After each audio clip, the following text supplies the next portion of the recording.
This is a little handover video of the Swift Escape 604. Just going to show you the main features.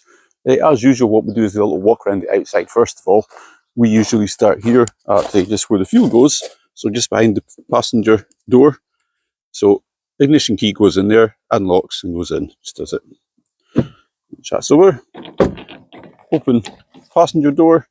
Other thing we'll show you is under the passenger seat is toolkit. So that's your wheel brace and jack, etc. in there. To open the bonnet is up here, also on the passenger side at the dashboard. So handle just there, and there's the bonnet. And we'll show you under the bonnet. Bonnet release is just right in the middle. You'll see it better when I actually open it. So just right there, just on that catch. Bonnet stay pops open and locates in the top right hand corner. Going to start over at the left hand side as we face the vehicle. So this is where the screen wash goes. So screen wash goes in there. A little bit awkward. This section does unclip to give you better access, but to be honest, we think you're better getting a little flexible hose with a funnel attached to it. Makes life much easier. The rest of the bits in here is you've got your coolant, you've got your hydraulics. If it does need any oil, it goes in there. Dipstick to check it is right down there. Going over to the right hand side, if the battery is flat in this vehicle, or indeed you want to help somebody else jumpstart their vehicle, that little bit there pops, put the key in there and does it. That is the positive connection. Up here is a little symbol, that is a negative connection. So negative would go in there, positive would go down there. Moving down the right hand side of the van, if I open the driver's door, there's not really that much to show you in here, but it's just to show you location of this is the leisure battery. So undoes there, and you got your main fuse for leisure battery also in there. To the rear of the driver's door, you'll find the electric hookup, so the mains hookup. And we always say, if you've seen any of your videos, is to plug the van in first, then take the cable to the post to the supply and plug it in and then connect it up on there. Further back from that, we have the water supply, so fresh water inlet. So key in there, unlocks, twist anti-clockwise and it will pop open. Closed. Moving back from that, we've got a couple of lockers. I'll open these to let you see them. So top right hand locker is just storage. So we've got mains cable in there for hookup, we've got hose and a little bit of storage. There's actually some mud mats in there too, just in case you need them. The left hand locker is your gas supply, so there's two 6 kilogram bottles in there. Gas is on at the moment because I'm going to demonstrate things when you come in to see it. But it's a left hand thread, so if you're changing gas bottle, it's a left hand thread, so it's the opposite way to where you might think it turns to locate it. There is a little spanner down here to do it. When you first turn the gas on and connect it, open the valve on there and to pressurise it, press that button. That should pressurise the system. Square locker below that is for the toilet cassette. So it opens. Toilet cassette is right inside there. You'll see orange lever. Lift that to pull it out. So lift it and it'll clear it completely. Should come out quite easily. If there's any resistance, don't pull because the blade could be closed inside the toilet. Nothing really to show at the back of the van. It's just the reversing camera is right up the top there. And it's also got parking sensors on it too. Moving round to the left hand side of the van, or passenger side of the van, the only thing we've not really pointed out yet is the exhaust system for the boiler. So if the boiler's been running, especially on gas, this will heat up and get quite warm. So don't put anything close to it and don't cover it up. You can cause some back pressure on the boiler and you can cause it to lock out. Stepping into the van, I've set it up for the 4 seatbelt configuration, so to use the 2 travelling seats in the back. So in other words, that section there that is missing, the section here, I've taken out. So for travelling seats, that's how you have it set up. So you've got 2 seatbelts and 2 forward-facing seats. I've lifted the cushion off this section here, just so I can lift it and show you, because this is what we call your sergeant unit, so your switch gear. So you'd have on the left-hand side here is your fuses. So fuses are all lined there. Your main on-off button to charge it, and so you've got your heating and hot water switched on when you're on mains. Under this little cover here is your RCD trip switches. So just like at home, you've got trip switches. So if any of them trip, that will be in the down position. Try it in the up position. If it trips again, do some further investigation to see what's causing it. But you've got a test button right there too.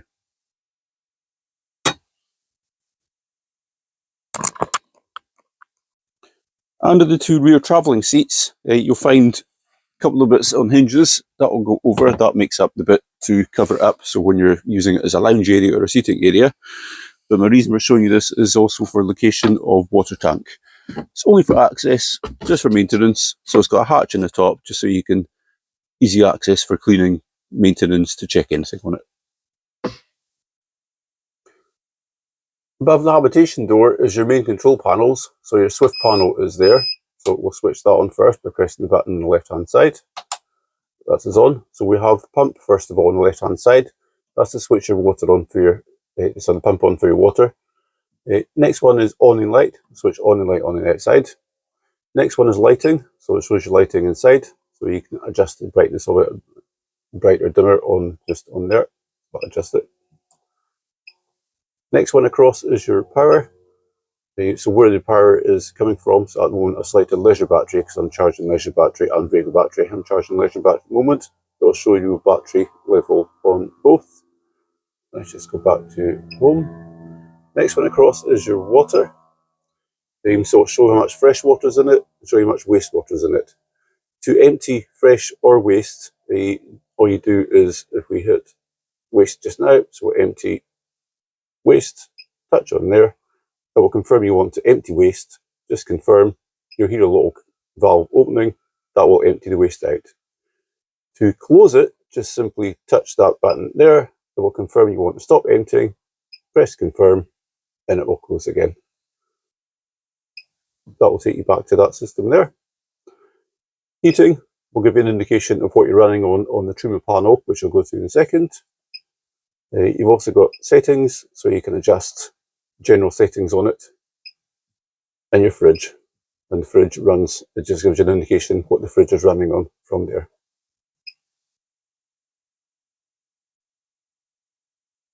On your Truma panel, which is to the left of the main Swift panel, press that button there to switch it on. It shows your mains hookup there. Just bring it to life and switch it on. Just press the button. First thing I usually go to is to see what energy source we're using. So I'll go to there first of all, press that.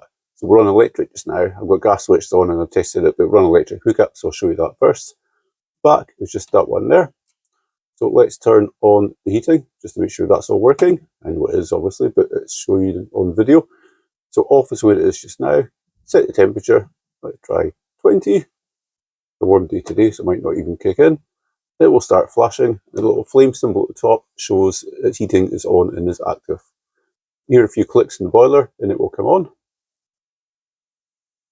Same for hot water. Press that, turn that to the right. That symbol means it's hot water.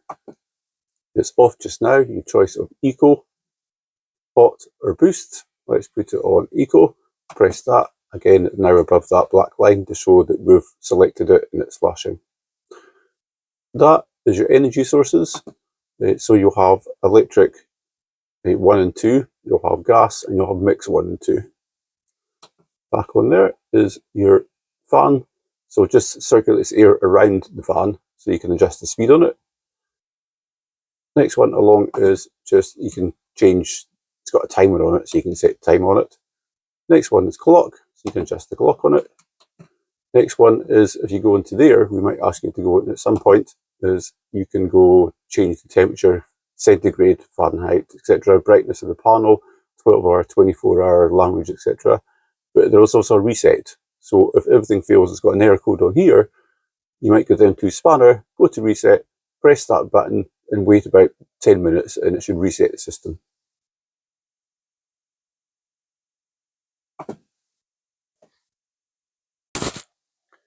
To switch things off, we're just kind of going to do the same thing in reverse. So push the button. It's on heating just now. So if we decide we want to switch heating off, just press that. It's at 20. Just do the opposite. Just turn it all the way down to off. Press that. That's disappeared from the top, the little flame symbol. So we've no longer selected heating. Again, if you want to turn off hot water, press that, it's on eco, turn it down, it says off, and it's now disappeared from the top. So we've now switched these systems off. Switch this panel off completely, press and hold it, it will say off. And leave it to go off completely. Your main panel, your main Swift panel needs to be on and powered up first before you can power on this. Fridge, nice big fridge, family sized, so big fridge on there. I'm going to show you the controls on it at the top here. So this is your control panel for it. It's a 3-way fridge. So to change mode is on there. So it's on auto. We're on plug up or we're on hook up, so it's plugged in. So it knows that we've got an energy source coming from outside. So it's going to take that. If I press that, it's going to go to ignition. It's going to give me a warning because the engine is not running. If I press that, it's going to go to gas. I'll leave it to run on gas because if you put it on gas, you hear it start to click. Might be a bit quiet for the camera, but you'll hear it click. Gas will go on. When it's ignited, that will stop flashing and stay solidly lit. When you're finished using the van, I say don't leave it in auto because if you left the gas on, it will use up all the gas. I would say switch the fridge off when you're finished using it, or manually select it so you know what you've actually put it on. So we're on hookup. No point in me using your gas to cool down the fridge when there's nothing in it. Put it on electric hookup just so you can make sure it's working when you arrive. Under the left seat, so the lounge seat behind the passenger seat, if that makes sense. I've taken the cushions off already, just so you can see what we're doing. This is where the boiler is. So boiler is located in there. I'm also going to show you the drain valve for it, because the drain valve for it is not easy to see. I'll try and point it out. There's a little yellow toggle right down there. So when it's in the closed position, it will be either that way or flat the other way. When it's pointing straight up, it's open. So for winter drain down, what you would do is you would get rid of all the fresh water and all the wastewater in the tanks. You would also lift that up so it's pointing vertically. Then you would open the taps, both in the kitchen and in the shower, the toilet, etc. So all the air is getting behind it to drain it out. So we want as much water out of the van as possible for when it's cold conditions. To close it, just simply put it either direction. That will close it and it'll let you fill the system again. Located in the little cupboard under the fridge, so in there, is your gas isolation valves. So there's a valve for each appliance. So for the hob, for the oven, and for the boiler, and the fridge, so there's one for each. Main reason for that is, should you get a leak in one appliance, you can isolate it and still use some of the other appliances in the van. That was just a quick guide to some of the systems on your van. The main thing for us is that you enjoy the van, have many happy adventures in it, and we thank you very much for choosing Highland Camper Vans.